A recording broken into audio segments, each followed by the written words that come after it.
ഇല്ല, ലാഭത്തിലൊന്നും ആയിട്ടില്ല. KSRTC ദൈനംദിനമുള്ള വരുമാന നഷ്ടം കുറയ്ക്കുകയും പിന്നെ KSRTC ദൈനംദിനം വരവിനേക്കാൾ ചെലവിനേക്കാൾ കൂടുതൽ വരവ് നേടാനും തുടങ്ങിയിട്ടുണ്ട്. ഇത് KSRTCക്ക് 10,2,200 അതിൽ കൂടുതൽ കടങ്ങളും പല ബാധ്യതകളും പല സ്ഥലത്തും.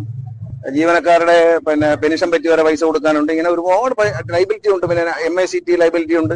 ഇതെല്ലാം ഇങ്ങനെ തീർത്ത് നമ്മൾ ഇതിനെ കരകയറ്റി 1-ാം തീയതി ശമ്പളം കൊടുത്തും പിന്നെ ഒരു നഷ്ടമില്ലാതെ എല്ലാ യൂണിറ്റുകളും നടത്തിയും ഒക്കെ വളരെ കഷ്ടപ്പെട്ടിട്ട് KSRTC ജീവനക്കാർ ഇത് മുന്നോട്ട് കൊണ്ടുവരികയാണ്. വഴിയെ പോകുന്നവർക്ക് എന്തെങ്കിലും പറഞ്ഞ് അത് കൊടുക്കാം ഇത് കൊടുക്കാന്ന് പറയാമെന്നുണ്ടായത് ഇത് ഒരു 2 മാസം ഈ പറയുന്ന ആനുകൂല്യം നടത്തിക്കൊണ്ടുപോകാൻ കഴിഞ്ഞാൽ KSRTC പിന്നെ ശമ്പളം ഉണ്ടാവില്ല, KSRTC ഉണ്ടാവില്ല.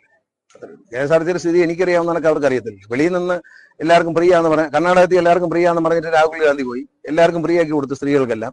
ഇപ്പൊ കർണാടക ട്രാൻസ്പോർട്ട് കോർപ്പറേഷൻ കടുത്ത നഷ്ടത്തിലും പ്രതിസന്ധിയിലാണെന്ന് കഴിഞ്ഞ ദിവസം ഏഷ്യാനെറ്റ് റിപ്പോർട്ട് ചെയ്യുകയും ചെയ്തു. ഞാനത് കണ്ടതാണ്. അപ്പൊ അതുപോലെ ഇത് അത്ര പോലും സമയം ഉണ്ടാവില്ല. ഇത് 1 മാസം പോലും പോകില്ല. കാരണം ഇത്